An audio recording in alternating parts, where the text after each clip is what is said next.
నేనే తీసుకొచ్చాను. అన్నయ్య లేనప్పుడు ఇక ఈ ఆటోతో మనకేంటి పని?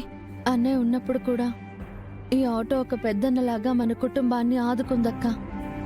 మళ్ళీ మన కుటుంబాన్ని ఈ ఆటోనే అన్నయ్యలాగా ఆదుకోబోతోంది.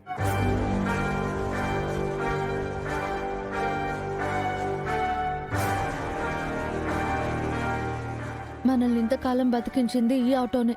అందుకే అన్నయ్య స్థానాన్ని నేను తీసుకుని ఆటో తోలి మన కుటుంబాన్ని చూసుకోవాలి అనుకుంటున్నాను.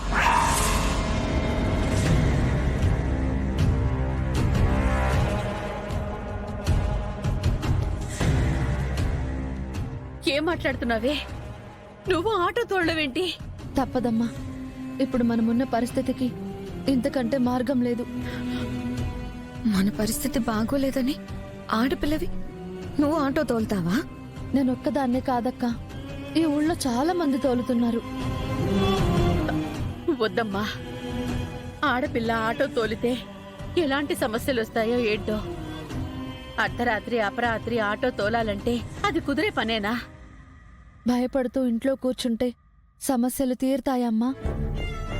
నేనెవరికి తెలియకపోయినా ఊళ్ళో ఉన్న ఆటో అన్నలందరికీ ఈ ఆటో పరిచయమే. నాకేదైనా కష్టం వస్తే వాళ్ళు చూస్తూ ఊరుకుంటారా? వద్దమ్మా. ఇప్పటికి జరిగింది చాలు. ఇంకా కొత్త కొత్త సమస్యలు వస్తే తట్టుకునే పరిస్థితుల్లో మనం లేము. నీ మాట కాదంటున్నందుకు ఏమీ అనుకోవద్దమ్మా. నేను చదివి ఉద్యోగం చేసి సంపాదించేదాకా మన ఇల్లు గడవదు. ఎప్పుడో వచ్చే ఉద్యోగం కోసం ఎదురు చూస్తూ అప్పటిదాకా మీరంతా ఆకలితో అలమటిస్తూ ఉంటే చూస్తూ ఊరుకోలేనమ్మా. అందుకే ప్రస్తుతానికి నేను చేయబోయే ఉద్యోగం ఇదే. అన్నయ్య ఎప్పుడూ చెప్పేవాడు, ఈ ఇంటి బాధ్యత నా తర్వాత చూసుకోగలిగేది నువ్వే అని. ఆ మాటని అనుసరిస్తూనే ఆటో తోలాలని నిర్ణయించుకున్నాను. గుట్టుగా బతికిన ఆడపిల్ల ఇలా ఆటో తోలుతుందంటే నలుగురు ఏమనుకుంటారు? వద్దు విజయ, మా కోసం నువ్వు ఆటో తోలి కష్టపడాల్సిన అవసరం లేదు.